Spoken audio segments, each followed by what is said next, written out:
Silakan dokternya boleh, ada ukuran. Banyak warna ukuran kak ya. Kalau bahan dijamin kak ya, itu satu bahan kaos ya.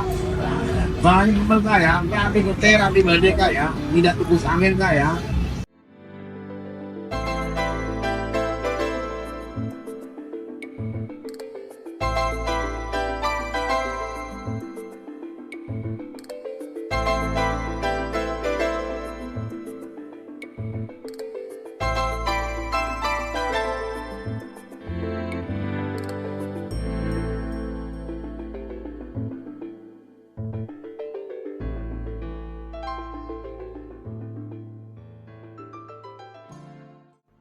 Namanya adalah Broto.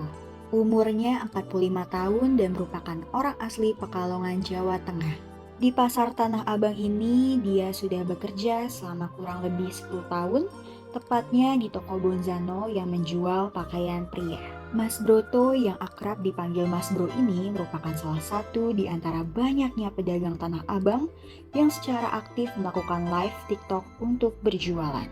Tiap harinya Mas Bro secara rutin melakukan live pada jam 9 sampai 12 siang, lalu dilanjut kembali pada jam 1 siang sampai jam 4 sore. Dirinya telah melakukan live sejak awal tren live di TikTok memuncak. Sekarang tuh karena zamannya udah teknologinya udah ini ya, jadi mempermudah orang berbelanja. Online ini sangat membantu buat mungkin teman-teman yang sibuk ya atau beraktivitas atau yang di pelosok atau jangkauannya keluar kota mungkin agak jauh ya. Kalau kita ngandelin cuma offline, kondisi seperti ini, nah, seperti yang terjadi dari setelah TikTok ditutup, nah ini kondisinya bukannya semakin maju semakin parah. Artinya apa? Dengan ada film itu tidak ada perubahan sama sekali, tidak perubahan. Belum ada perubahan dengan TikTok itu semakin meningkat enggak juga. Itu semata tidak ada perubahan. Itu yang saya lihat ya. Bahkan online semakin menurun, offline juga semakin menurun.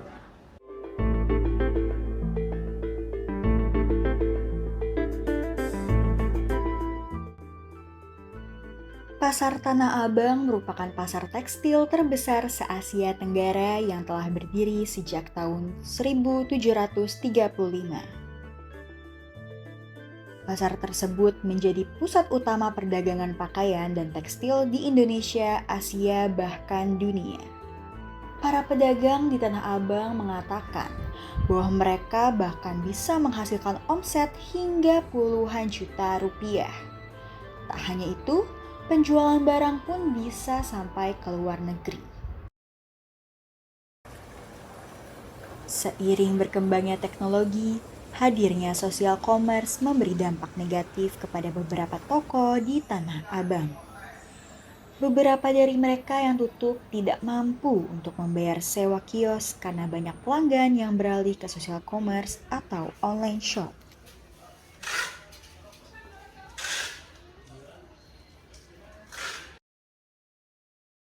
Saya sih tetap begini, masalahnya bosnya kan nggak kasih tahu mau jualan online gitu. Saya tetap di toko aja.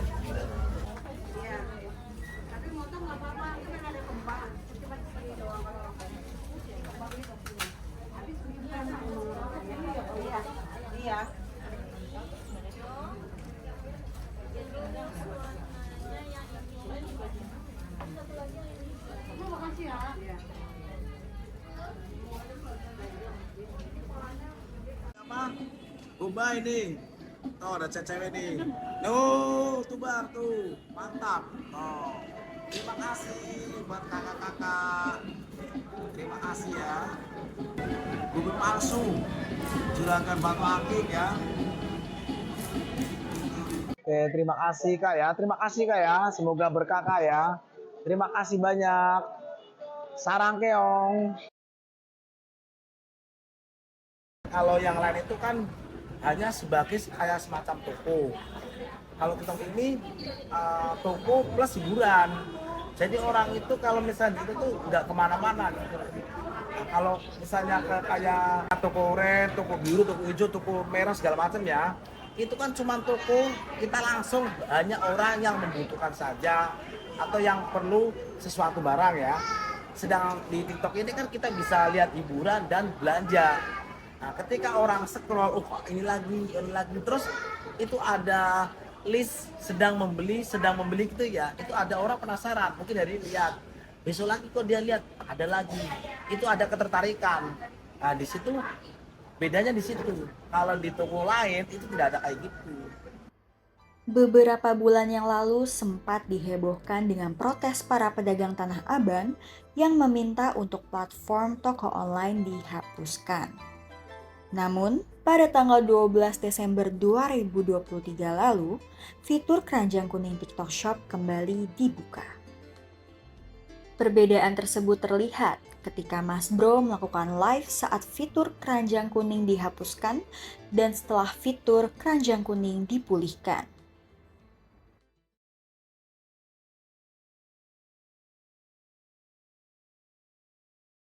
Offline sama online itu jauh lebih besar daripada online.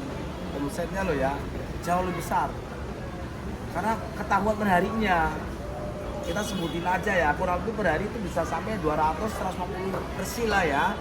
Itu kita nggak nyebut nominal ya, resi aja dulu tuh. Nah kalau di sini offline itu kalau Sabtu Minggu ya, itu mungkin agak lumayan ya, antara omset antara 5 atau 4 lah ya. Tapi kalau hari biasa tuh Bang, kalau emang sering itu bisa 2 atau 3, itu jauh sekali. Di sini ramen itu cuma hari-hari tertentu, Sabtu Minggu doang. Nah, aku campur itu dulu. Buat mertua dulu.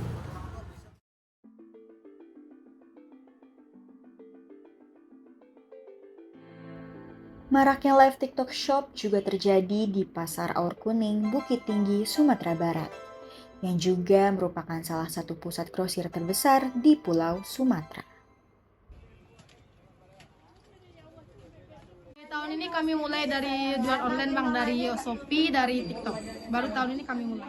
Dari awal berdiri toko mungkin ada pelanggan tetap gitu Bang. Ada pelanggan yang terus tiap hari kan kita menarik pelanggan biar terus beli ke toko gitu Bang. Jadi tiap orang belanja tuh kita bikin orang tuh jadi nyaman, jadi terus tetap membeli kita. Jadi otomatis tiap tahun ada nambah, ada terus tambah pelanggan gitu Bang. Ada pelanggan tetapnya terus. Kalau dia mau dijual balik, diambil di offline. Kalau kita mau dipakai, ambil di TikTok. Tapi kita kalau ngasih harga TikTok sama online itu beda-beda Bang. Kalau udah pelanggan harga modal, kalau beda-beda juga.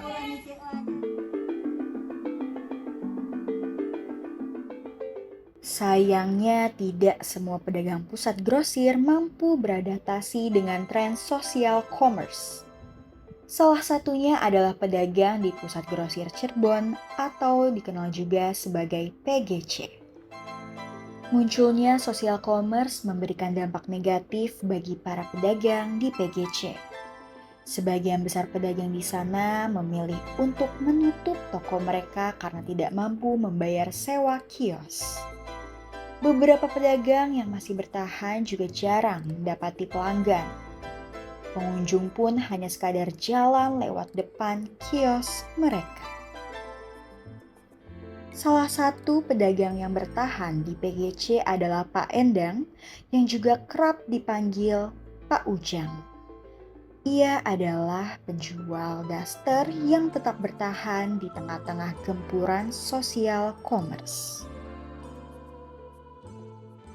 Itu tambah menghancurin itu sebenarnya, bukan tambah apa, udah dagangnya udah sepi ditambah begitu ya hancur gitu.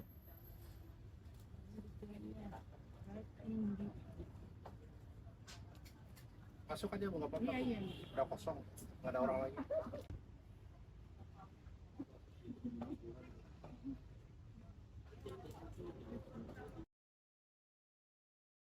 Usah aja lah begitu. Namanya pedagang nih kan ibaratnya sama-sama cari duit aja lah gitu tuh. Nama bersaing itu bolehlah bersaing gitu tuh.